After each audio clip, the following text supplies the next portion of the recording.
Assalomu alaykum aziz tinglovchilar. Bugun biz sizga Abdurauf Fitratning ba'zi she'rlaridan namunalar taqdim etamiz.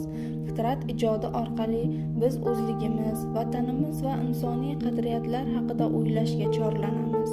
Hayot yo'li uzun, lekin yorug'. Har bir insonning qo'lida nur bor. Ilm va ma'rifat bilan yo'lni top, har bir kuningni foydali sarflar. Bu she'r bizga shuni eslatadi.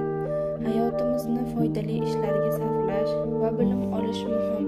Fitrat ilmni, ma'rifatni va har bir insonning ichki nurini qadrlashni o'rgatadi. Vatanim, sen mening quvonchim, mehrim. Sening uchun jonim fido qilaman. Haqqi va adolat yo'lida yurib, har bir ishda halollikni topaman. Bu satrlar Fitratning vatanparvarlik va halollik haqidagi qarashlarini aks ettiradi. Har bir insonning yuragida vatan va haqiqat uchun muhabbat bo'lishi kerak.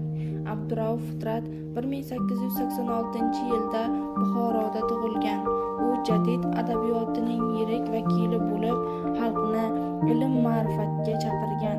Fitrat o'z asarlarida vatan, bilim, halollik va adolat g'oyalarini targ'ib qilgan. Xulosa qilib aytganda, Abdurauf Fitratning she'rlari bizga ilm olish, halol yashash va vatanparvar bo'lish kabi